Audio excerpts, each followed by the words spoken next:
Welcome to another episode of the Mahoney Advanced Training Podcast. Today, it's a big one. It's a big one because I selfishly need help with this. I need help. I'm sure you all need help. I don't know many people that wake up feeling awesome and refreshed. Most people that I know wake up and feel worse than when they went to bed the night before.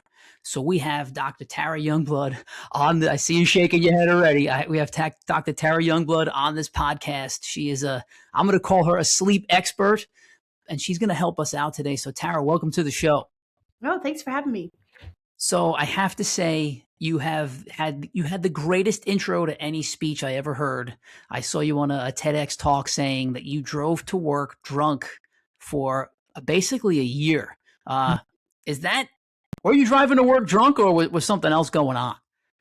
There was. I think you kind of hinted at the sleep. But the CDC has found that if you are severely sleep deprived, it actually creates a very similar brain mechanism to being legally drunk.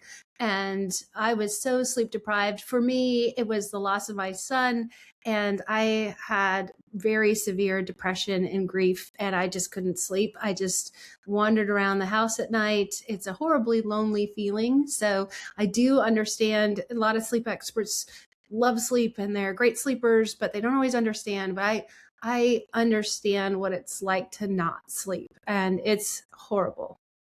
So what is it that makes it the equivalent of being drunk? And what's the threshold of hours you actually do need?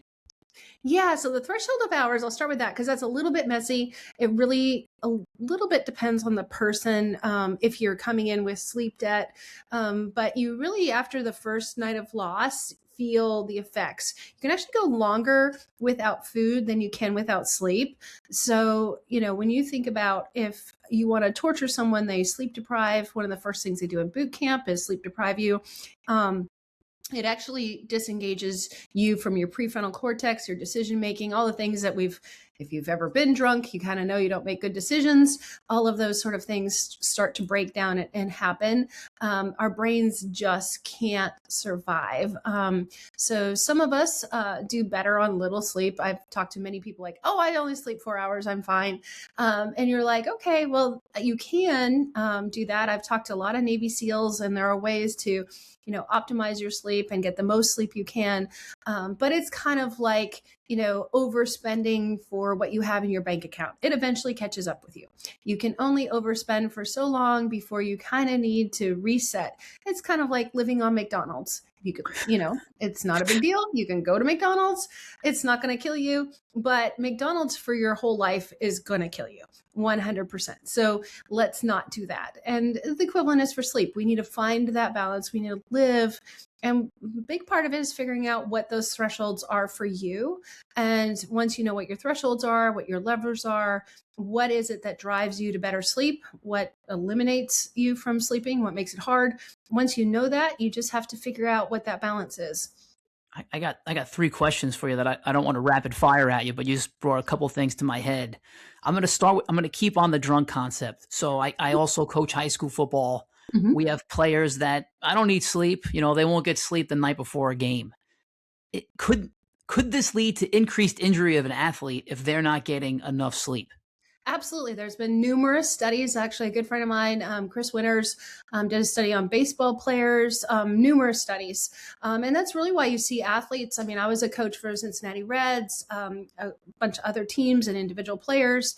They actually see the value. If you're making millions of dollars a year as an athlete and you have an injury and you're out maybe forever or out for a short amount of time, it's a big, hits their wallet. So they are investing in sleep. And I talk to high school athletes about it all the time, but it is like being drunk. You made that connection. When you're drunk, you stumble more. Maybe you bump into something. Your reflexes are just that much slower. So your reaction time, no matter what your sport is, if you can just take a couple seconds off of every reaction time and slow that down. It doesn't sound like a lot, but that makes a difference between catching a ball sometimes or making the connection that needs to happen, whatever that sport is. In football, if you're going to try to connect with that person and you're a couple seconds off, that tackle doesn't happen, or maybe you just kind of slide off of them or you don't make a good connection. You just can't. If seconds matter in sports.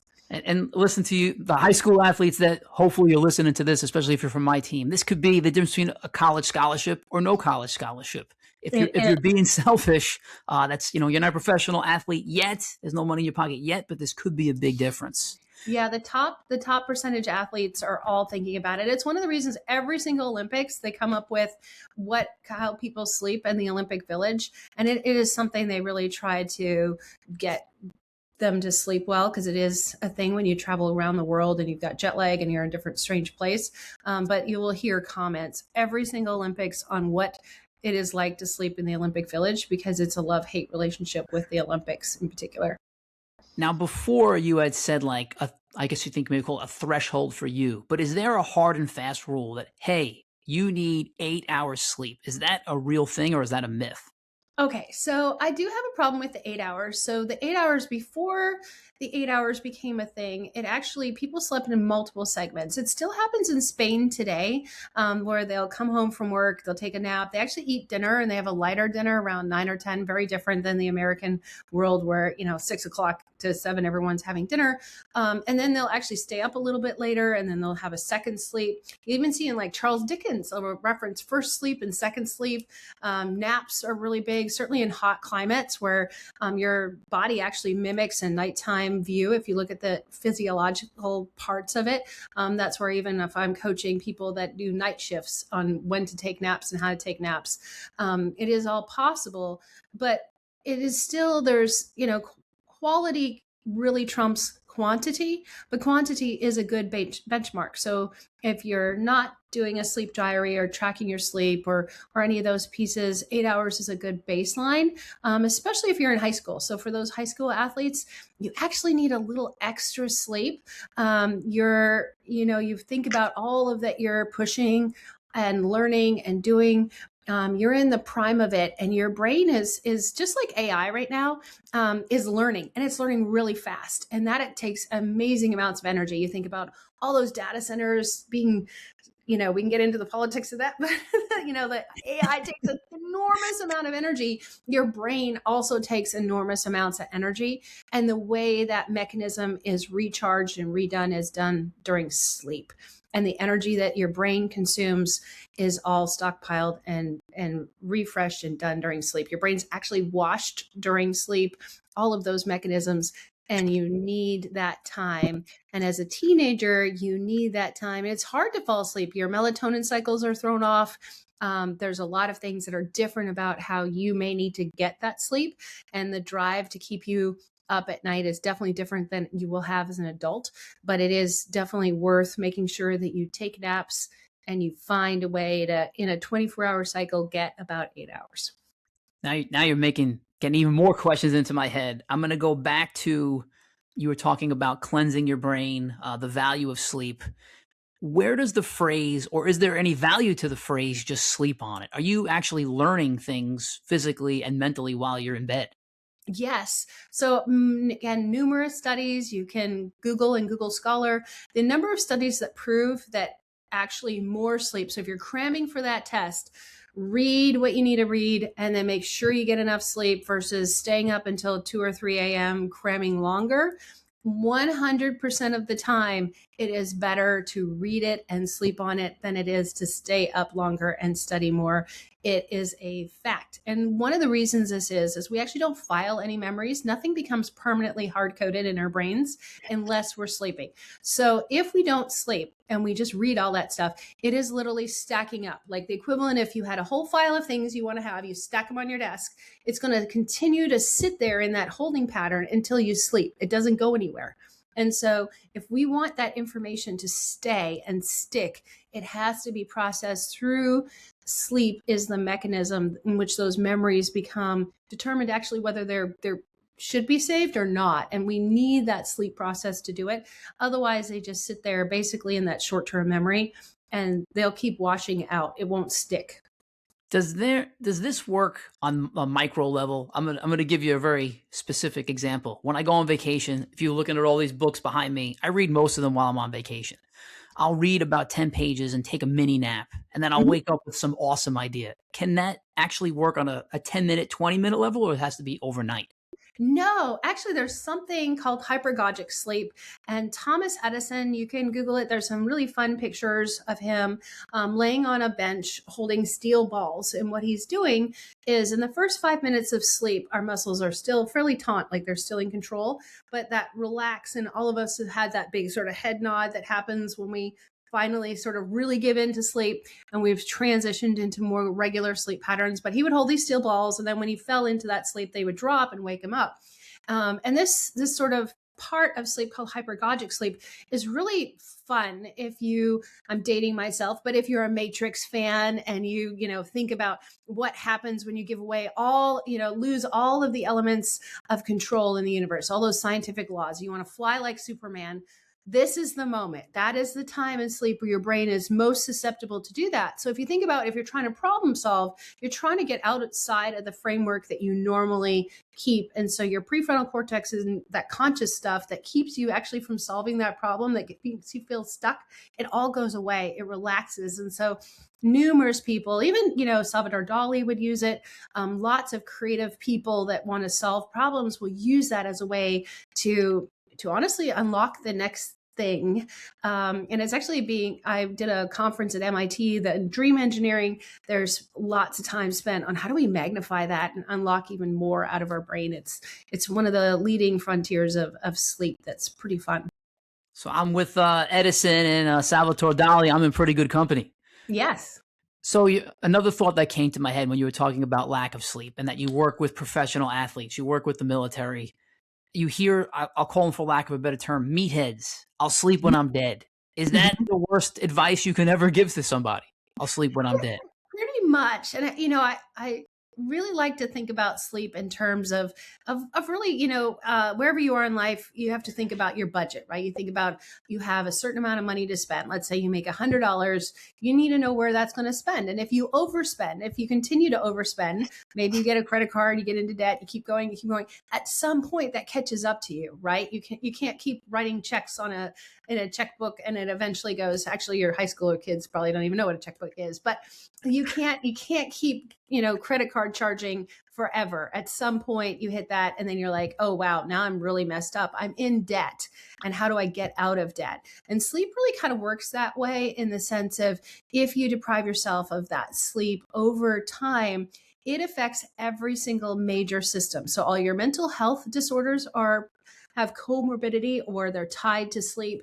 Every single aging disease of the elderly, cancer, autoimmune, you name it. If you don't want to get something yucky, you need to sleep. Sleep is the ultimate magnifier of doing good. And if you take it away, it'll magnify the bad as well. So you want to make sure that you just find that balance. And when we give to sleep, our body has a chance to recover and optimize itself. If, as an athlete, we want to sort of hijack ourselves. We want to find a way to get the superpowers out of our genes and who we are.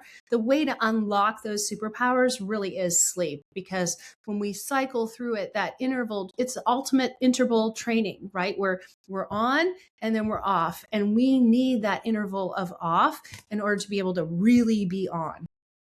I'm glad you said what you said, because our audience, we're always looking for that 1%. Like, what is that differentiator?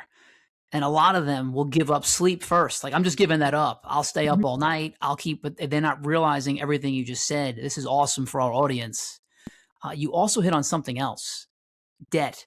Is there such a thing as sleep debt? Like, if I slept 2 hours today, I got 6 hours sleep debt that I need to make up.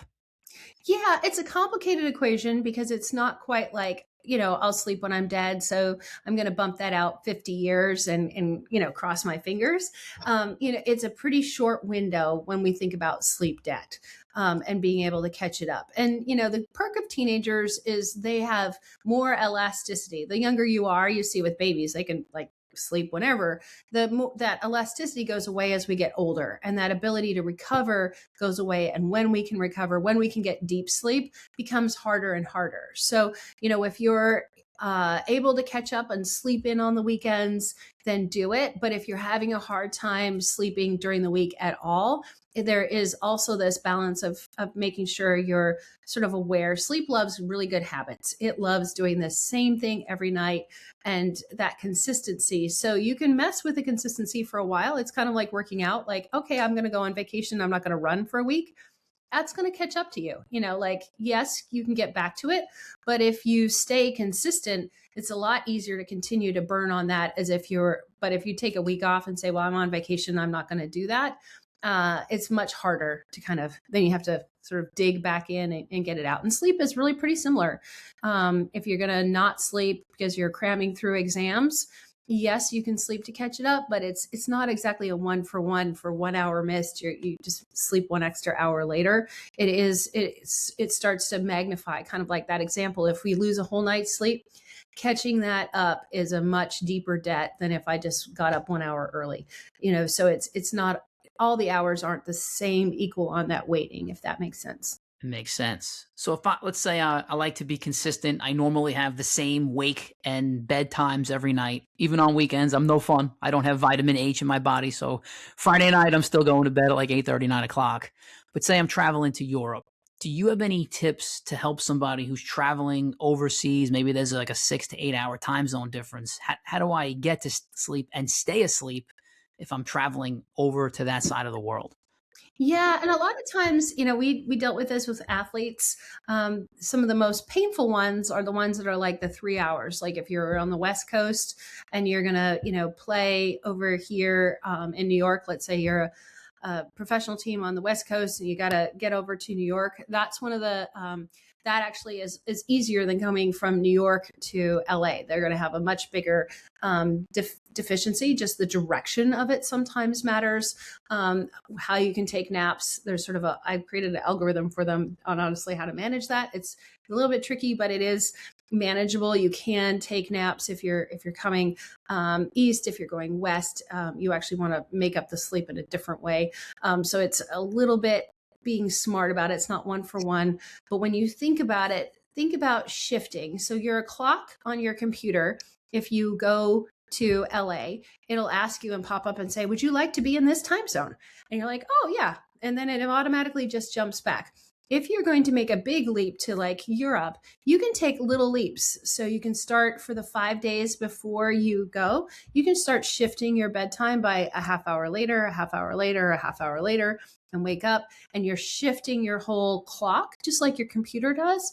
And that will help with the jet lag.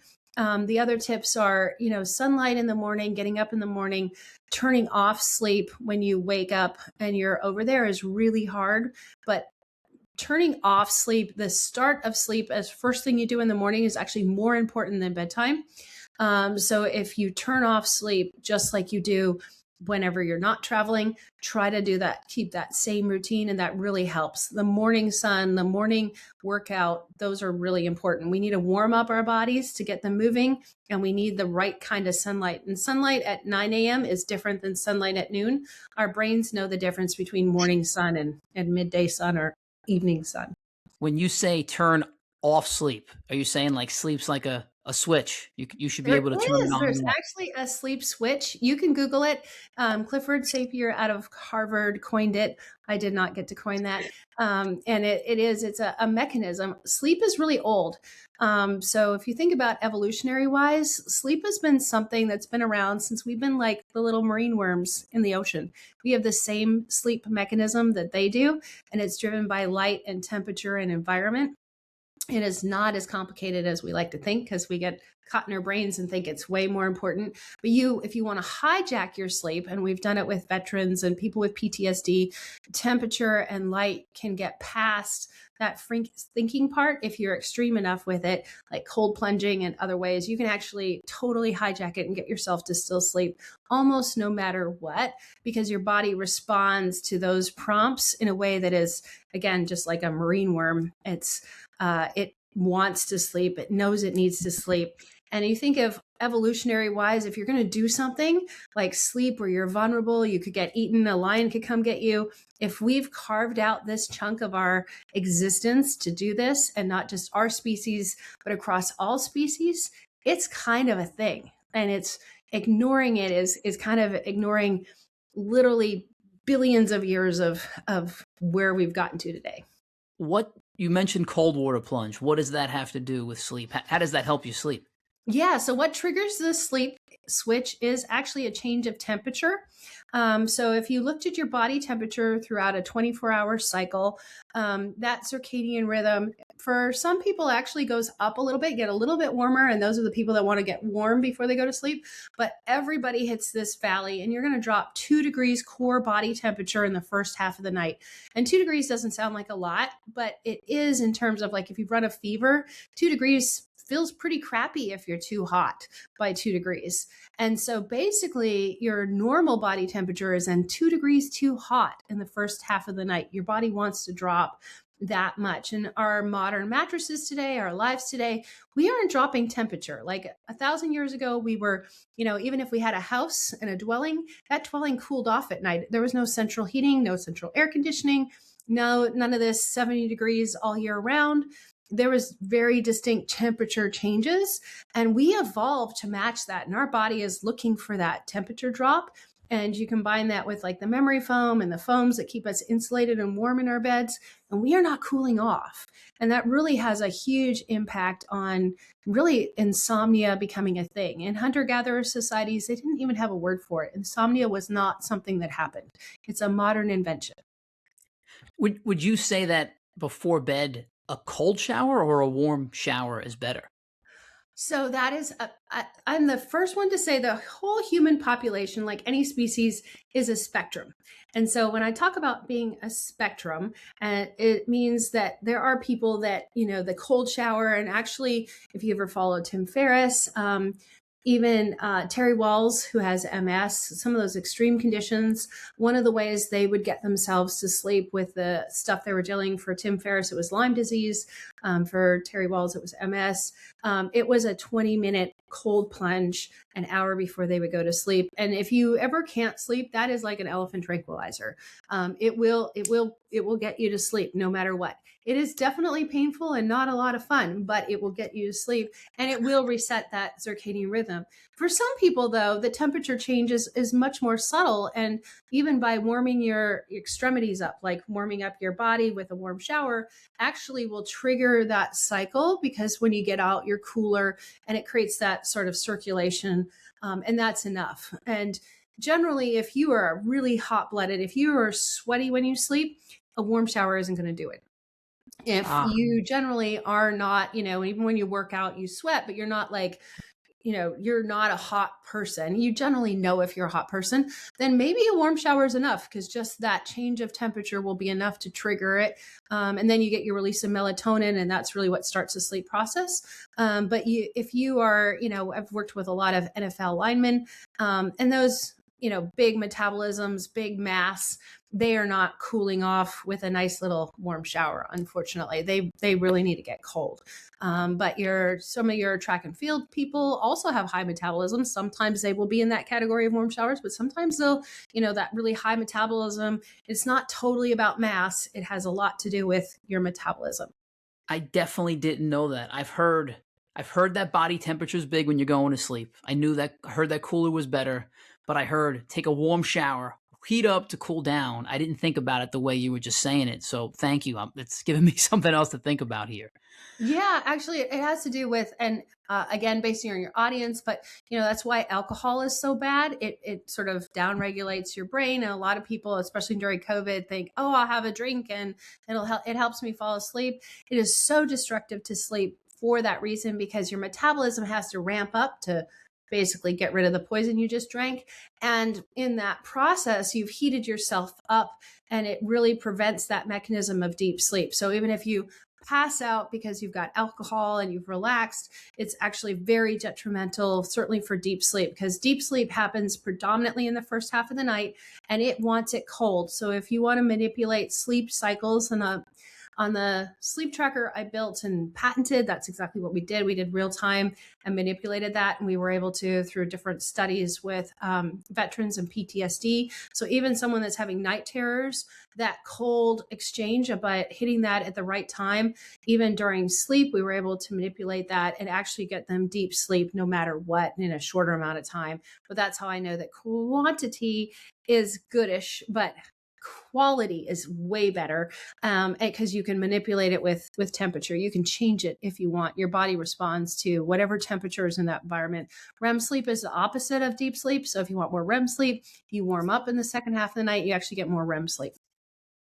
I feel like we cannot glance over the alcohol part, because a lot of people will say, I slept awesome last night. I had 10 drinks. I passed out. But are you saying that you might have slept for a long time, but there's no quality in that sleep? No quality. And the same thing happens, unfortunately, with your Ambiens and a lot of your sleep aids, even the Benadryls and NyQuils and all the things that they say will help you sleep.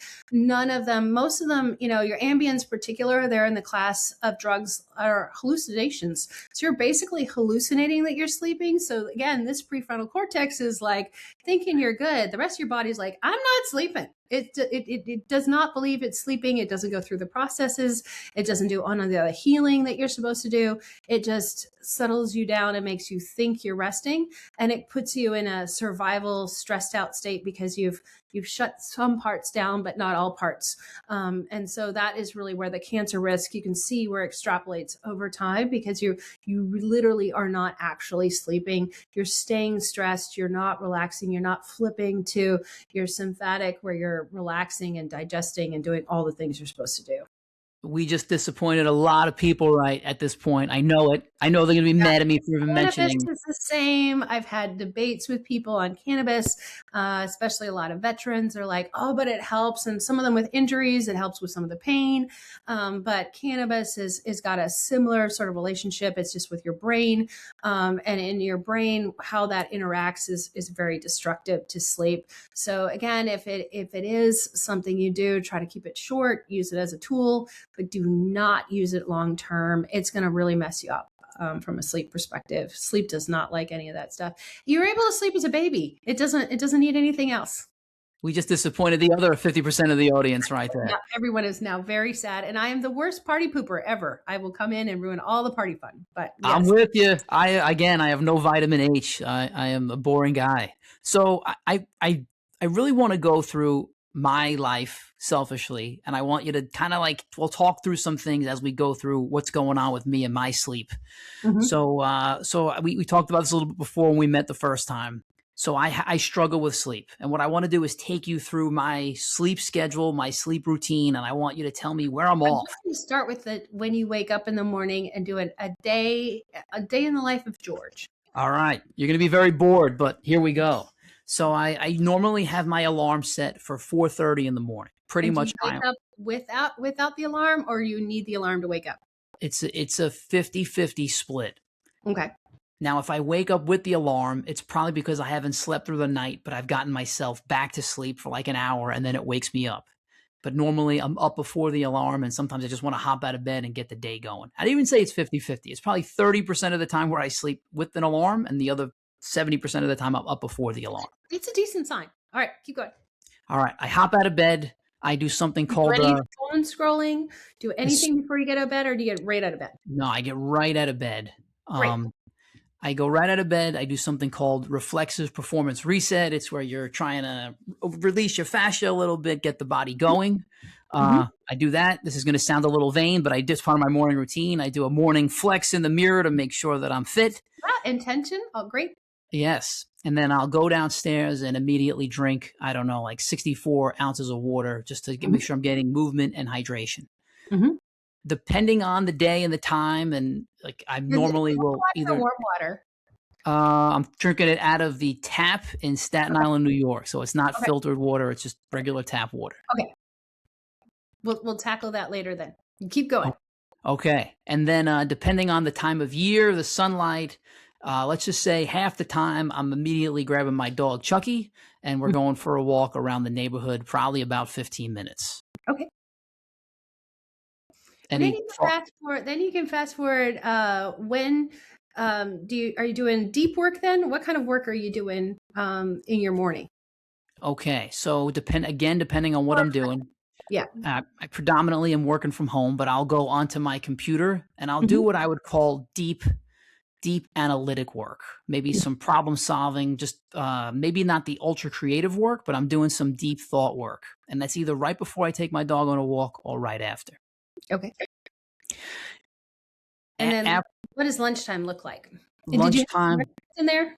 I don't have breakfast. Okay. I'll tell you the diet that I'm on. It's Okay. called the warrior diet. So I nibble all day, and then at night I have a very large meal. I'd say my meal is probably around 5 o'clock. Okay. I have a very large meal, no processed foods. I try to eat it as healthy as possible, no alcohol, but I have a very large meal at about 5 o'clock, and I'm usually done at around 6:30. Okay. And then when do you start your wind down and what does that look like? Okay, I forgot one important point, Tara, is about working out. Mm. So if I'm gonna be have a sprinting day, I Hmm. will walk my dog and then I'll go sprinting, then come back, go into my deep work. If I have a weightlifting day, I'll walk my dog, come back, and I'll lift weights probably around noon, or maybe like 3 o'clock around there. So that's when I'm getting my exercise in. Hmm.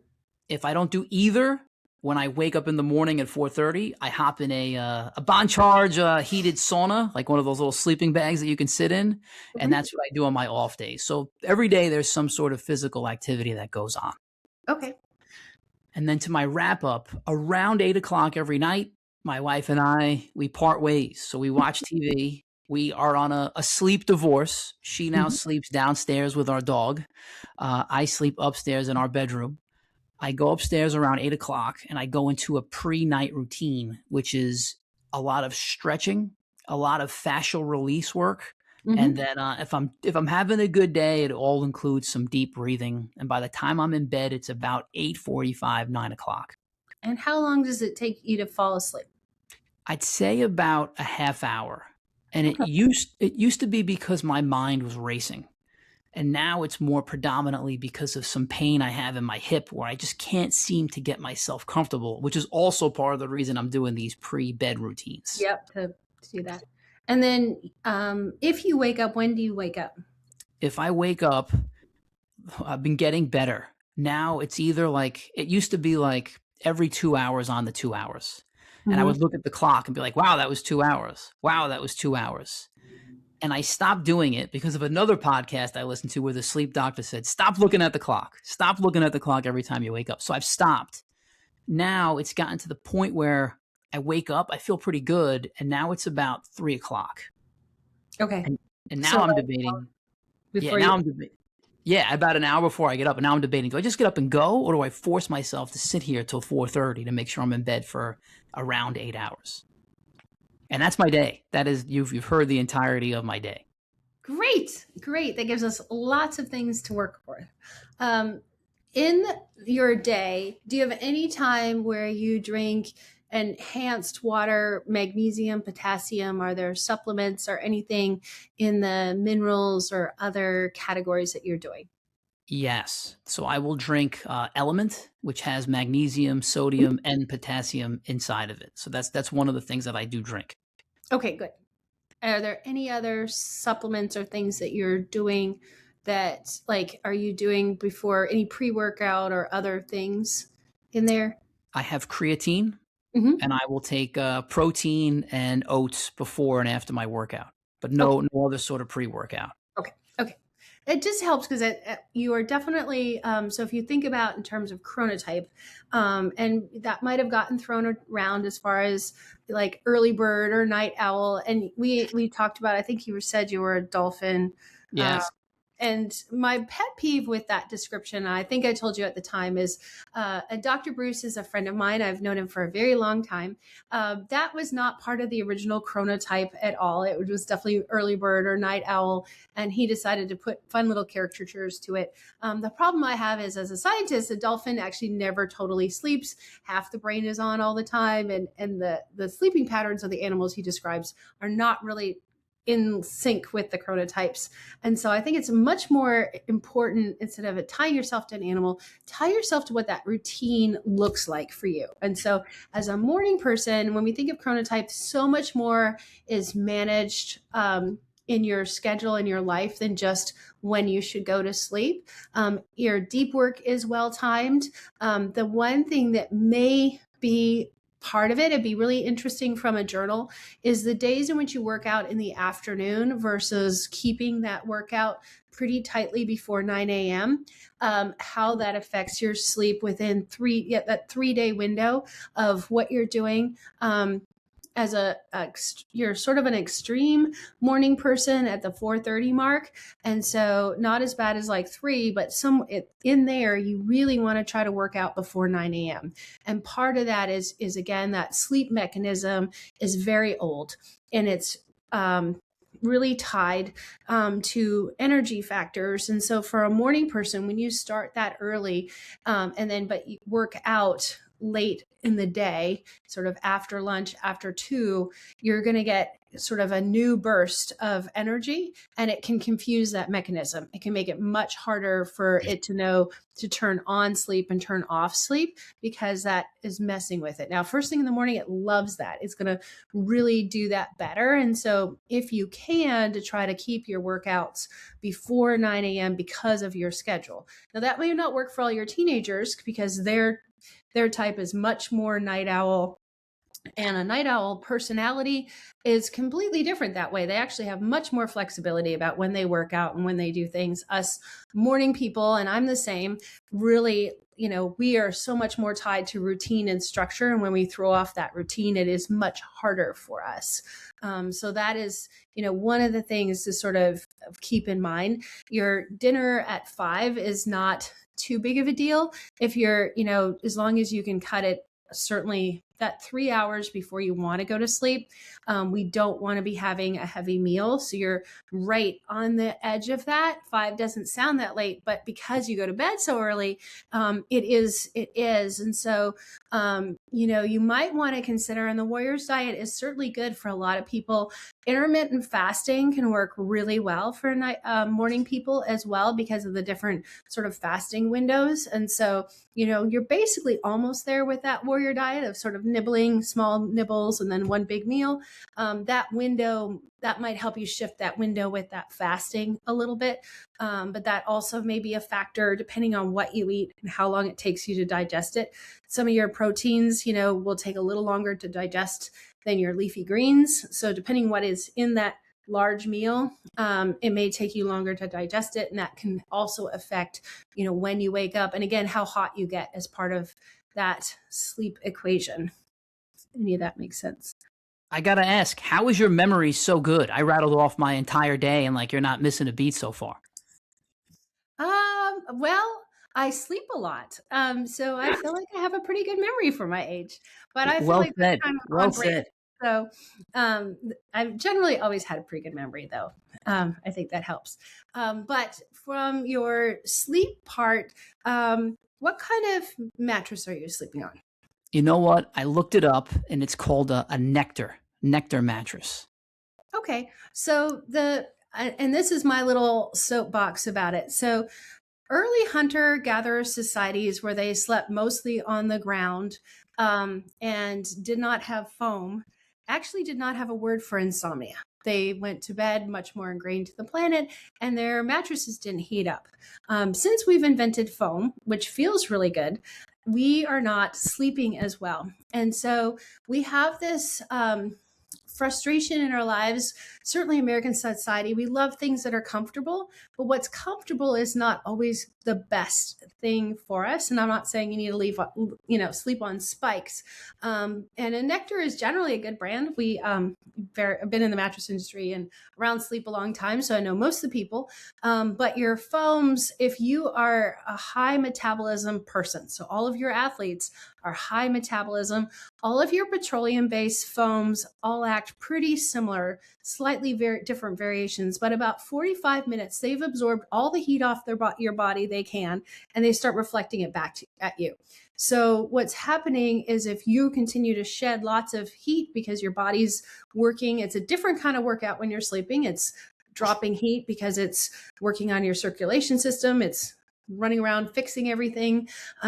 Your overheating is usually a big part of waking up in the middle of the night. The other thing that's probably happening is pressure points. And again, memory foam, although it sounds really good and you put your hand in and you think, oh, that's really great. Your hand goes straight down and you don't see that movement. And so when you think of pressure disbursement and being from the north, you'll understand, that thin ice concept of if you want to disperse pressure, you have to spread out. The more you can spread that out. And foams actually collapse really well straight down. And you've seen, I think Purple does an egg test where the egg goes straight in. Great for the egg. That is actually not dispersing pressure. It just means it's displaced. So it's like displacement versus dispersing. And those are very different physics terms. And so you want to make sure from a pressure perspective, your gels are going to do much better for your pain. And we can sort of I always am conscientious about self-promoting. Our jelly bed does do that. Part of that is if it's related to the old-fashioned water beds. My husband, his uncle invented the waterbed, so there's parts of that. But if you think about water as a way, when you can have fluid underneath you, the pressure relieving beds I use for pressure ulcers have a fluid underneath you because it can disperse that pressure and you don't overheat the same way. So the two things that create that pain points are heat and pressure. And if you can remove them, then the less you have. So we might need to talk about a mattress at some point, but I think, thinking about what and how you sleep on that, maybe we can jerry rig some things in the meantime to get you sleeping better. That's fascinating. So you're saying that my comfy, cozy mattress might actually be causing more pain to my hip because my body's just like implanting into it in that foam. Mm-hmm. Wow. And it's hard because I just actually had a whole LinkedIn argument with someone that was like, well, memory foam, like 25 million people buy it. And I was like, yes, 25 million people also bought margarine, and they also thought that sugar was good and fat was bad. Like, yes, marketing is amazing, but you really have to think about, we actually slept better when we slept on the bare ground. And I'm not saying go sleep on the bare ground, but your more natural materials, even your latex, which is more natural based, it actually is similar to foam, but because it's natural based and doesn't have the petroleum, it doesn't heat up the same. And so it doesn't have the same R value. Foam is like insulation. You put insulation in your house to keep it warm. And if you need to be cooler at night, you don't want to pack around yourself. So at least consider what blankets you have on top, or how do you manage that temperature. Stick your leg out more, less clothing, less, all of the things you can do to be cooler. And you may really want to consider that cold shower or having a cold plunge as an option. It's another option to a different mattress. But all of those are ways in which you can cool off, but you're going to want to be much cooler, at least to start the process. Give your body that edge of 2 degrees cooler to start. I'm trying to be so careful about that. Even in my stretch routine, I'm trying not to get worked up. I'm trying not to eat that much so my body temperature isn't rising. The cold shower is boggling my mind. Because I get out of my cold showers every morning. I'm ready to go. Yeah, you don't want a cold shower in the morning, actually. You don't. Oh my God. You want to do your sauna in the morning. Your sauna is a great thing to do. Working out is a great thing. Your cold shower in the morning, what can help is if you have ADHD and you've got a, brain fog you're dealing with, that can help. But your body wants to be warm in the morning. And you think about back to caveman, and if in doubt, kind of go like, well, how did the caveman sleep? Well, the planet's warming up in the morning. It gets warmer in the morning. Even if you get up before the sun gets up, it's generally on its way back up. As soon as that is anywhere close to sunrise, you're going to see that temperature outside inch its little way up. And that is what your body is looking for. So warm shower in the morning, cold shower at night. When you time that, it tells your body all the right signals. You get better cortisol, you know, all of those things. You actually get a different boost. And it is a really good boost in the morning to be warm. Though sauna in the morning is really great. And the cold shower at night is better to help you sleep. I'm going to try it. Give yourself an hour from the cold shower, because it does all the same reasons why you've heard it's great. In an hour after the cold shower, your body will be like, oh, wow, now I'm really good. All right, I'm going to try it, Tara. And also for the audience, you're hearing things like R value and disbursement and displacement. Tara is a physicist, I'm guessing is the right term, Yeah. And we hit it off our first conversation because I'm an engineer and we're nerding it out a little bit. So I love that you're able to put all these worlds together to help us out. You asked about I'm going to show you my pillow because you asked about my mattress, but I actually brought my pillow with me. I'm going to show it to you. Okay, it's called the Dreamer, and I'm going to preface it before I show it to you with I was having this stupid shoulder pain, and my arm would go numb while I was sleeping. That is a mattress problem. It does not have to go to sleep. It does not have to, I promise you, it doesn't have to go to sleep. That is all pressure. That is all that's saying is that there's definitely pressure points. Your arm will not go to sleep. All your pillow's doing is helping disperse that pressure a little bit better by placing it and how you place it. But your surface is definitely not your friend right now. So is this, I don't know, I'll show you the pillow. I don't know if you can see it. I probably have it upside down. I have it upside down. Is this bad, good? What are you thinking about as you're seeing this thing? So it's made of foam, so it's not going to help you with that temperature equation. It is going to help move your body and put it in a position that will help with making sure that you're not getting that super heavy spot. So when we lay on our shoulders and our hips, especially on our side, you figure all of the weight of us is squishing down. And, you know, when you think of, again, that pressure, that is, you know, if you look at a pressure map of a person laying on your side, you know, those are the red parts. That's the part that always shows up red because it's the extreme pressure points. And that's where you want to disperse that pressure. And if you can position yourself so that you don't have that weight, that's what that pillow is doing. It's sort of positioning you so you don't have a single one. It's not helping your hip though, which is why your hip still hurts. It is not helping my hip. Also, last night I slept without that pillow, no shoulder pain. So, yeah, I've kind of thought, okay, maybe it got me through a time mentally, like maybe I had a placebo effect, but last night I slept with a different pillow, literally no shoulder pain. Yeah, you probably have changed your position. It may have helped coach you through, you know, kind of like when you use a training aid or whatever, and it helps you shift to a different position for a shot or something. All of those are happening. You probably are just in a different position. But your shoulder and hip pain are almost, if you're going to bed hurting is one thing, but if that pain persists and you still have pain in the morning, your mattress, you should heal at night. You should feel better. I mean, it's obviously if you broke your leg, it's not going to fix that, but any pressure related stuff your mattress should not do that to you. And most of them are, they've done really great marketing on it, but none of them are actually sharing their pressure mapping scores. And that is a little bit part of the marketing problem. They don't want to share their dirty laundry. Mattress, they do have a bad reputation of being like used car salesmen, but they are kind of, they size you up based on what they think you can buy. And then they, sell you and slide you into something and you lay on it for, 10 minutes in the store. And that's supposed to tell you have good sleep. It's not a good process. Unfortunately, I love to change that. Something running through my head. A couple of weeks ago, I'm watching TV with my wife, and I just decided I'm going to lay on our tile floor just for like an hour. I lay on the floor. I wake up. I feel completely better. Like my hip pain goes away. Then there's probably, if you're laying on your tile floor, then your hip pain probably has to do with some spinal alignment. Because again, the flat floor is cool and has better spinal alignment than most of your beds. And a lot of the memory foam, it starts to degrade the moment that you make it. So it actually has this sort of lifespan. And that's one of the reasons why all the marketing is like, oh, don't have it after 8 years. Well, most of them are having sags and divots after even a year or two.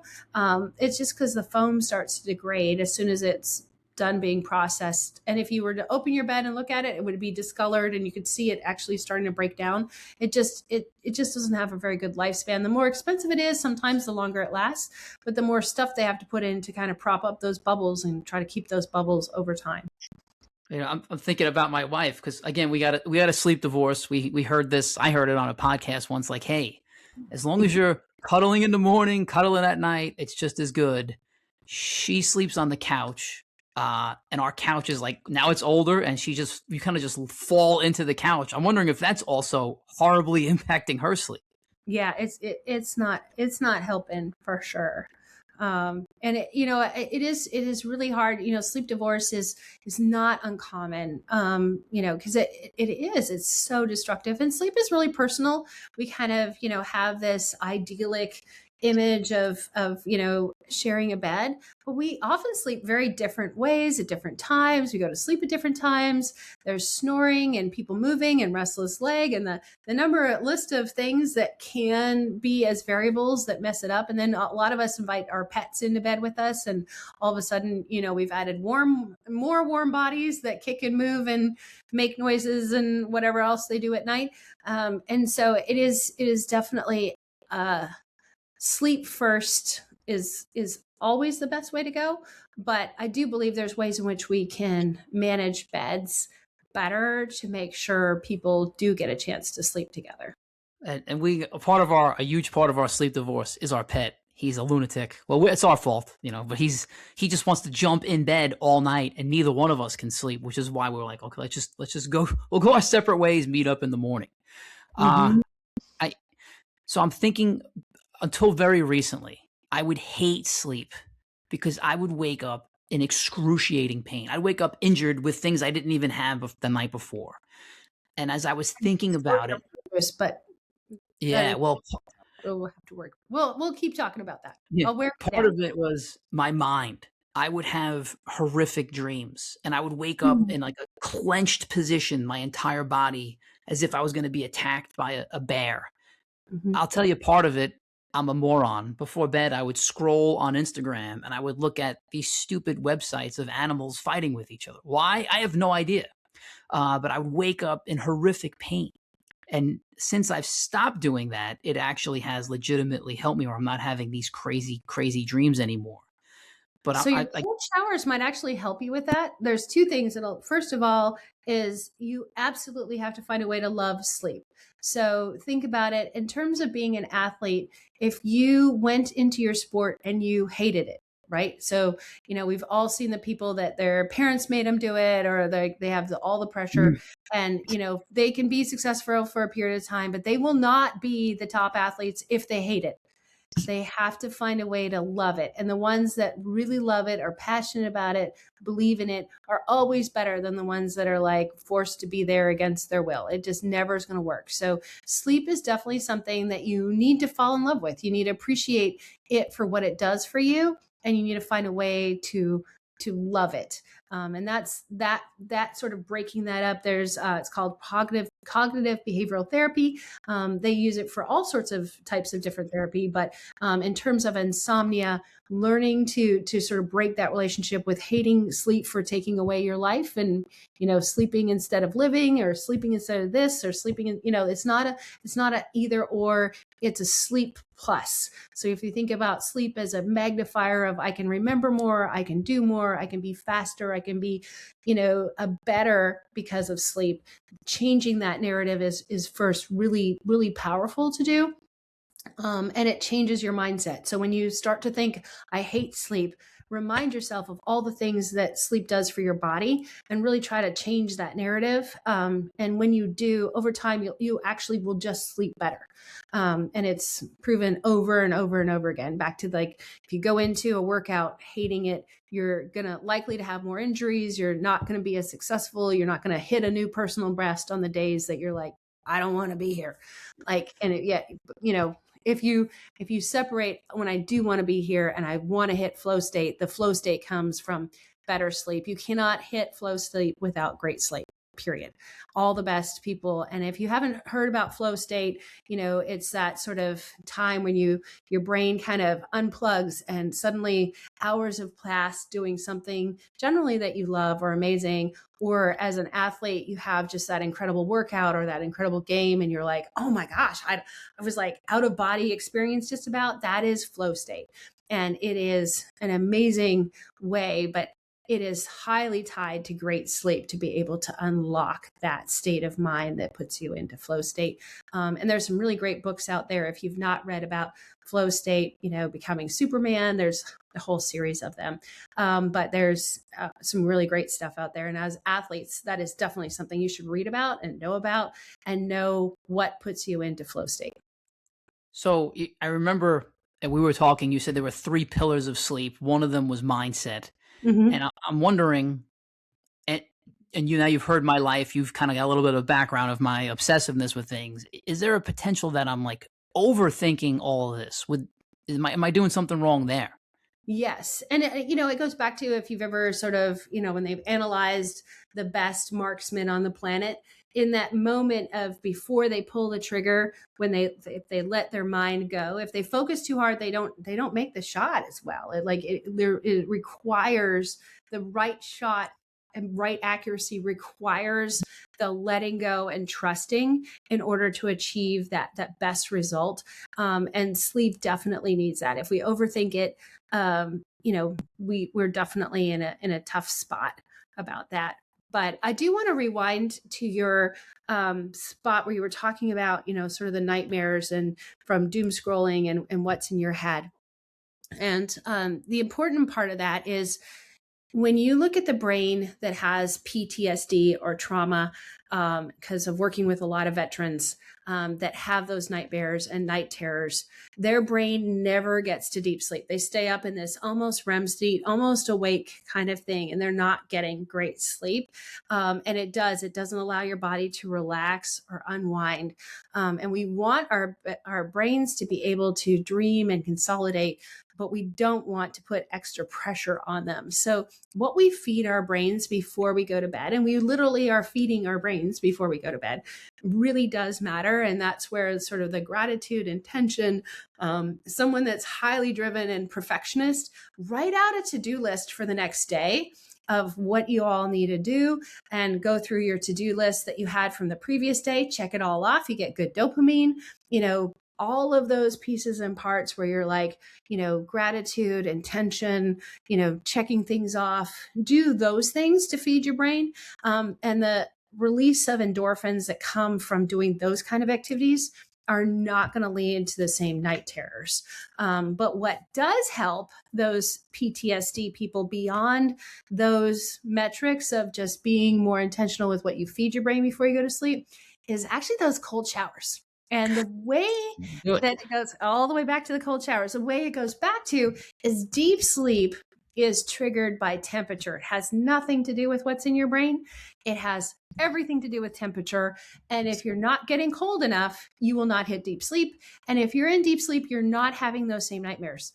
So your brain needs to get cold enough. And if you're in such a light sleep that you are curled up in a little ball and having night terrors, then you are definitely not in deep sleep. And that would indicate that you are not getting cold enough. So you can bypass that. And we have numerous studies that I've done with all branches of the military for soldier readiness. If you want to get past what's in your head, temperature will absolutely get you to sleep. And it tells your brain in a different part of the brain that basically locks out the prefrontal cortex and says, screw you, we're sleeping. If you want to get to that part of your brain, cold is the way to get it.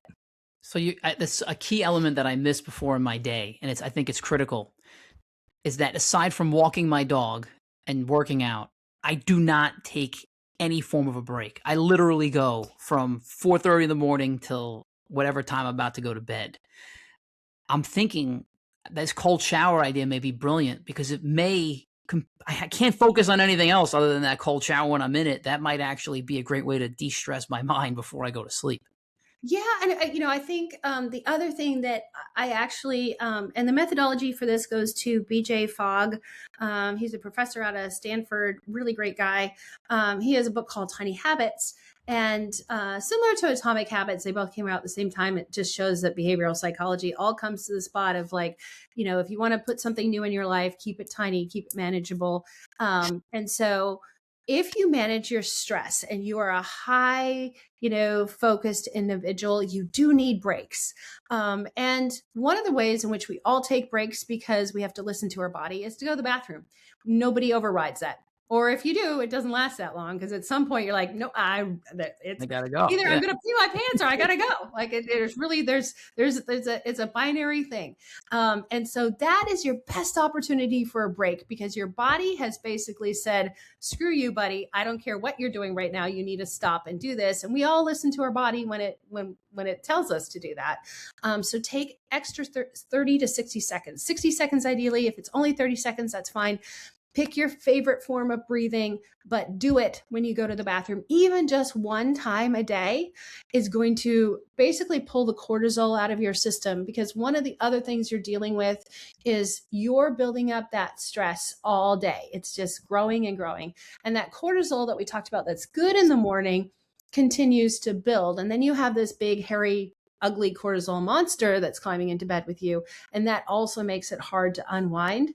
But if you take little bites out of it and you basically strip it, even 60 seconds of box breathing or intentional breathing, pick your favorite kind of breathing kind, will actually dump all the cortisol in your bloodstream and gives you a fresh start. So you start like at zero again and you start at zero again. And think about that interval training where how much more capacity does interval training give you when you train your body like that? And from a stress perspective, you have to dump it. You have to have a break.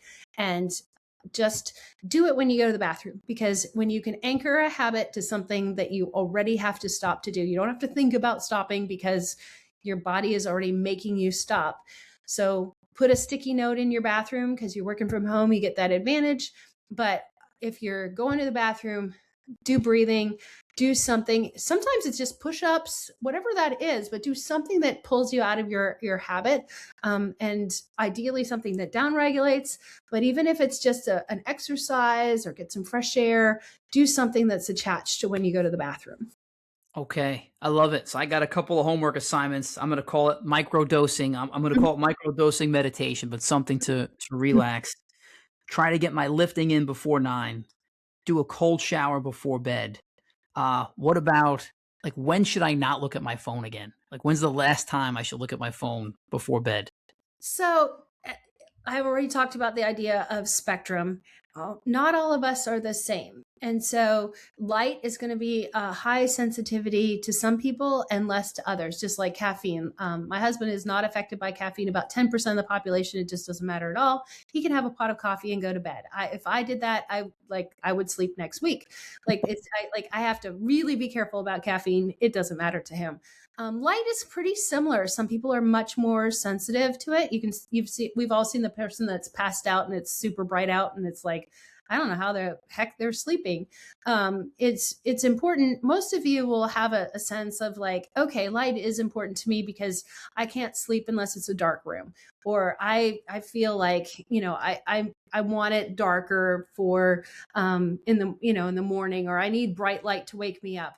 That means light is a trigger for you, in which case, blue light blocking glasses are a way to kind of keep that phone on longer.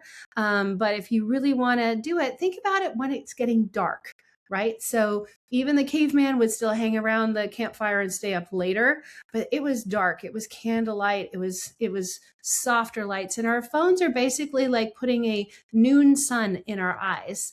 And so when we look at that phone, we're shining that bright light into us. The other factor that happens is what you're doing on that phone. So if you're emailing or you're doing work stuff and like one last work thing, you're still ramping yourself up with dopamine. If you're doom scrolling and you're watching one more thing, those algorithms are feeding this sort of addiction part of our brain, that is not a settling down thing. So if you're doing that, now if you're listening to a book or you're unwinding to a, a soundtrack, those are things that can happen on your phone that aren't going to hurt you and are actually good for you. But we need to be really intentional about what that phone is doing for you. And when it stops doing stuff for you is probably at least an hour before bed, because again, depending on the personality, if you're going to be ramped up, if you're doom scrolling versus just reading a book on it is way different than doom scrolling. Those are not the same. Doom scrolling, ruining portions of my life. But yes, agreed. Now, what about the opposite? What about if when I wake up at 3:17 in the morning, and I feel good? Do I just get up, or do I force myself? Just get up. If you think about, what you don't want to do is be in bed when you don't want to be there and when it's no longer productive. And so if you just happen to wake up an hour early, it's possible it's just not what you need right now. It's kind of like the days where I'm not that hungry today, or I'm more hungry today. Some of it'll depend on your workout, what you did, how much you're recovering. All of those things also happen with sleep. And so if you don't feel like you need that much sleep and you're waking up an hour early and you wake up naturally, just go enjoy the extra hour, because it means your body's recovered and ready to go. And it'll probably be more ready to sleep the next night because you've turned off sleep a little bit earlier. The exception is if it's in the middle of the night. And the best way for the middle of the night is there's a practice called yoga nidra, or deep relaxation. Andrew Huberman does it in terms of, he calls it deep relaxation. They're all basically the same thing. It's a 1,000-year-old technique of basically where you're combining meditation with some movement, very little movement, but you're basically laying on your back like a pencil. I don't know. And you're clenching and releasing your muscles.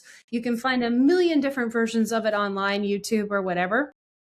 I would recommend picking a voice you like. I don't know why I like British voices, but there's something more sophisticated about a British voice telling me to lay down and clench my toes. That's way more relaxing than a harsh voice to me. But if a harsh voice and you want a drill sergeant doing it, not that many of them, I'm sure, but find that voice that's going to speak to you. And then, at least 20 minutes. But if you wake up and it's definitely too early to wake up, you're kind of under 6 hours, you should definitely take a 20-minute and have one just ready to go on your phone. Just press play and then listen to it. What it does during that deep relaxation time, it actually mimics deep sleep. A lot of the same things can happen during that deep relaxation. If you find 20 minutes is not enough, then extend it. But it is definitely going to help you get back to sleep. And as athletes out there, it's so funny because we all have these things in our head of this idea of yoga.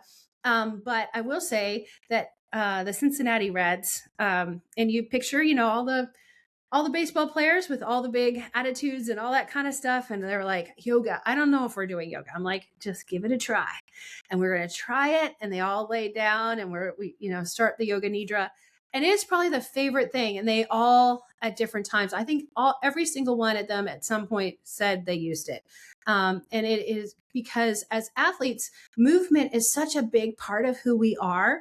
And so that meditation plus movement gets us into our bodies, again, gets us into that state because we're so tied to our bodies.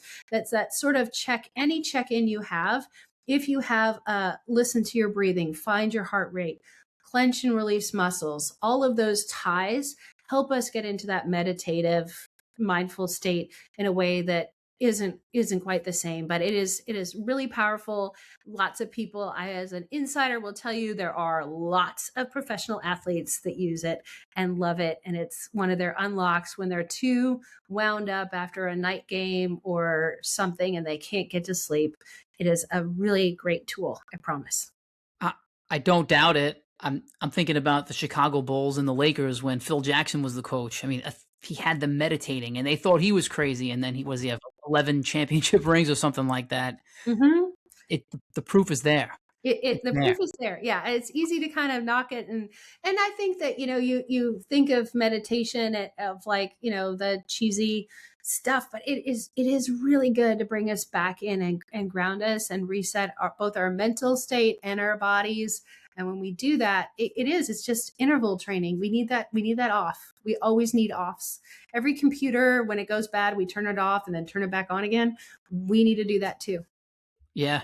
I need that. I see all these wrinkles on my forehead. That's why. Never stop thinking I need to turn it off.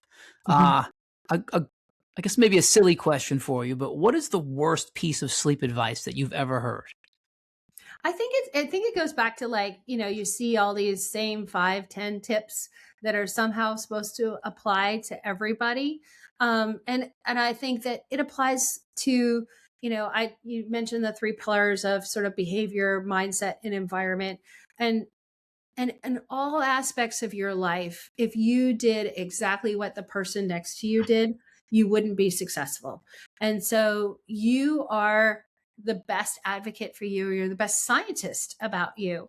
And so if you listen to your body, if you listen to your mind, if you treat yourself as an N of one and you experiment, and not in a creepy experiment, but you experiment to find what that best recipe is and continue to tweak it, because nobody is going to have a great recipe at 20 that is the same recipe at 60. And multiple times in between, it's going to change. So constantly be your own scientist, because if you just took the same 5, 10 tips on anything and applied them to every human on the planet, none of them are going to work. It just doesn't work.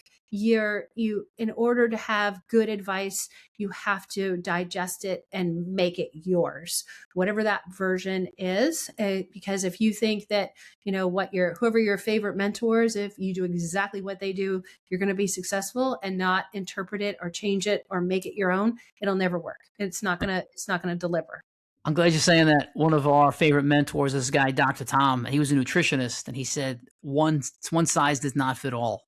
He had Mhm. custom tailored a nutritional program based on every single person that came in. So I'm Yeah. glad you said it. Yeah, it has to be. And you are the only person that knows that. And, you have to listen, that gut feeling of like, no, that's not right for me. It's always worth trying, but like, find what that is. Back to that cold shower may not be enough. You may be down to ice bags in a bathtub. I have a science-y question for you, but I feel like I need to ask it because you had mentioned, and I took some notes before we got here. You mentioned deep sleep a couple times, light sleep. What are the stages of sleep, and how long does it take you to get into each one of those stages? So I feel like this has become a complicated question because of all the sleep trackers out there. And people will look at their sleep tracker and say, well, it's blipping all over the place. What does that look like? And then again, you look online and it says, well, it's in relatively 90 to 2 hour, intervals, and you move through the cycles. And what does all that look like? And part of the complication is because nothing's ever as simple as one soundbite. So if you think about in terms of sleep, basically there's REM sleep, which is rapid eye movement. And really it was the first type of sleep that they, differentiated, because it is literally your eyes are rapidly moving. When they were able to test brain waves, they realized, oh, wow, it looks like you're almost awake when you're in REM sleep, and able to sort of finally discern like this is a different type of sleep. As we've been able to study sleep more effectively and get deeper into it, we found, oh, okay, there's these other types of sleep, Colin, where our brain waves get slower and slower.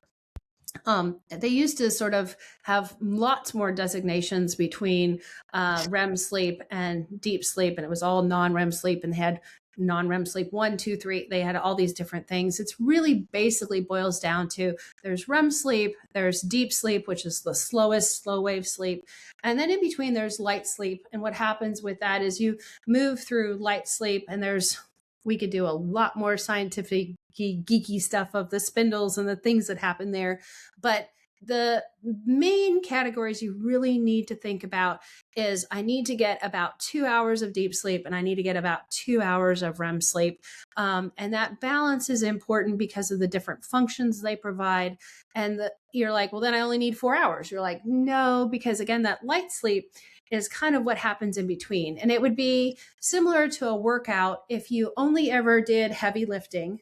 that doesn't help you. If you only ever did cardio, that doesn't help you. And if you only ever even did those two, you need to do some other physical movement besides just lifting weights and just cardio. You need to have that in between. You need to take walks. You need to, if you never walked anywhere, but you only heavy lifted and then you ran, that isn't good either. You need to have that balance. You need to stretch and do the other stuff. And that's really what light sleep is. It's all the other stuff without getting into the complicated, science of it. But the deep sleep, the reason it's important is exactly, it slows your body down. It is highly restorative. It's really focused on your cardiovascular system. Your growth hormones are released. All your major lymphatic systems and circulatory systems without deep sleep don't function. They're really tying lack of deep sleep to every aspect of aging, from Alzheimer's and cognitive decline, dementia, all the way to your physical problems like heart attacks. There's more heart attacks after daylight savings time than other days of the year. So, when you think about your deep sleep, that is highly physiological. Although you do dream during it, it's really focused on that physiological part. REM sleep is about your emotional and memory consolidation. And that's where you're closer to awake, is it's playing around with your prefrontal cortex more. So it's different. And so you really need to find that balance. You may find as an athlete, like if you test their athletes after a marathon, your body will maybe over index on a deep sleep. So you may find like, wow, I got 3 hours or, almost 4 hours of deep sleep, because your body responds to what it just did. So like, oh, they just did a marathon, they need to do that. The opposite may be true if you've just had, a very stressful event. Or you're traumatized. And that's when you see the people with, dreams with PTSD and trauma. They're spending that time up in the REM because your body's trying to, work through what just happened and process that in a mental way. But all of those things are important. You can't really have one without the other. And so it's not just a simple equation. It's a little Is bit. there one that you're not supposed to wake? Like if you wake up during it, it's the worst one? Or is If that you a wake myth? up in deep sleep, you're probably going to feel a little more groggy. But it is better if you can time it. That's why your alarm clock. I will have a conversation because I have had a beat up. I have 4 boys. They range between 17 and 27. And so I have fought with them about the snooze button. The snooze button is not your friend for exactly that reason. So if your alarm goes off, you really need to get up. And sometimes it does hurt because it's woken you up in the middle of a cycle and you're like, well, I was in deep sleep. I want to go back to sleep. I want to hit that snooze button. But again, if you think in terms of sleep having a switch on and off, if you snooze it, it means the longer you snooze, the more times you snooze, the harder it is for your brain to reconcile, did I turn off sleep? Or and you actually stay more groggy, and you're training your brain to not actually pop out of it and be clear. You're training your brain to be in limbo. And we don't want to train our brains to be in that brain fog limbo. We want to train it to turn it off and be sharp. The next question I was going to ask you was, if you could put something on a billboard, what would it be? And I was just thinking that'd be a great billboard. The snooze button is not your friend. It is not your friend. It is not. Is there something else that you would want to put on a billboard that is other than the snooze button is not your friend? I think the importance of temperature and the environment. I think that we think that our modern, comfortable lives are delivering the best sleep. And we slept better 100 years ago than we are today as a society. And so we need to kind of backtrack a little bit. We treated sleep better. We worked our bodies all day. We were tired. We fell into bed. We slept on natural materials. We weren't overheating because our houses weren't at that temperature. We need to kind of rewind the clock a little bit. And just like there was the paleo craze for diets and sort of some of those go back to, less processed foods, the 1950s, everything, we were having jellos and as salads. All of that had to get backtracked to like, oh, it turns out processed is not better. And processed sleep is where we're at right now. We need to go back to less processed sleep. Huh. That's brilliant. Yeah. Processed food and processed sleep. Mm-hmm. So the last question I have for you, I was looking up the chili pad. What is the chili pad? What is it? Yeah, so the chili pad, I have over 50 patents now, predominantly in sleep. I'm a little bit of a inventor nerd that way. The chili pad was an invention that my husband and I came up with, and it's basically cooling and heating for your bed. It acts like a radiator underneath your body. 8 Sleep has now come out and offered competition to it. I think Orion Sleep and a couple others are coming out. But it really was to manage the temperature in bed at night. My latest product is actually jellysleep.com, and it is a new mattress, which is a little bit why I was poking you at the mattress. My husband's uncle invented the water bed. So I put a layer of gel in the bed that is similar to water, but it's 3 inches of cooling so you don't overheat. And because the gel is semi-fluid, you never build up pressure points. So in millimeters of mercury, we are below the 32 threshold, which is the only consumer mattress to do that. But it is a little bit because of my super geekiness of how cool can I get you and still offer pressure relief. So what it like say I didn't even look at the jelly pet. What is it? Jelly bed? Jelly Jelly. sleep? Mhm. Sorry. I didn't look at that one yet. But if I'm comparing, like, hey, I'm trying to dip my toe in the water. Is the Mhm. jelly pad the thing to go with first, or like how should this work? So it really depends. So chili pad works like active cooling. So if you think about it in terms of a radiator for your car, there's water constantly circulating, and you set it at a temperature between 55 and 110, and you pick your temperature, and it runs it all night. It'll just keep running underneath you. But it doesn't change the surface of your bed. So the one challenge for someone like you, if that you're still waking up in pain, it does nothing to change the surface of the bed, which can be good, but it also can be bad if you're looking to change the surface of your bed. So it is only a temperature solution. It's really focused on the temperature solution, but it's very aggressive temperature solution. So I will say I had gave my boys a very fun adventure. And Drew Brees, even though he was on Breeze Tempur-Pedic, couldn't sleep without the chili pad. So we got to go to the training camp for the Saints in Virginia, and bring him chili pads because he couldn't sleep without it being actively cooled, because the really big guys and even the quarterback just got too hot. So they were in So hotel jelly beds. So sleep is the surface, jelly pad is the temperature. yeah, well, chili pad is the surface, Yeah. jelly as in like gel. I know it's way too confusing. I would do it differently, but my husband really loves naming things I think very literally. And it's the challenge of being business partners with your spouse. But jelly is because it's really a whole mattress and a pillow that Ah, have a layer of NFL. gel in them. Okay. All right. I'm going to do some deep research on this. Obviously, there'll be a negotiation with my wife to figure out, but she's at the point where she's like, I'll do anything. I'll literally do anything to improve I my think sleep. that you will find so the where I got to with the mattress is at the end of the day, the chili pad isn't cheap because taking the energy out of an equation, like air conditioning units, everything is expensive when you try to take energy out of an equation.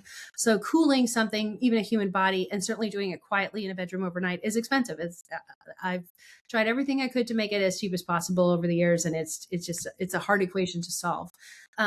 The gel, because there's 3 inches of gel, which is basically like 3 inches of water, but it's more stable.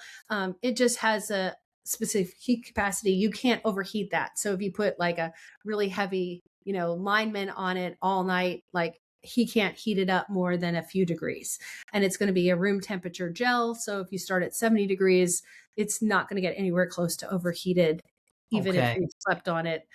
So it's got passive cooling, but it's not active cooling. But it still delivers that you can't overheat it.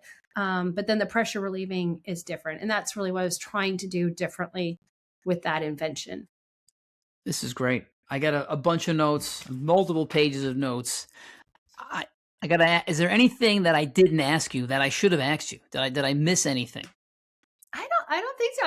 I feel like we've covered a lot of territory, but I'll be really interested to see if the tips will change your sleep.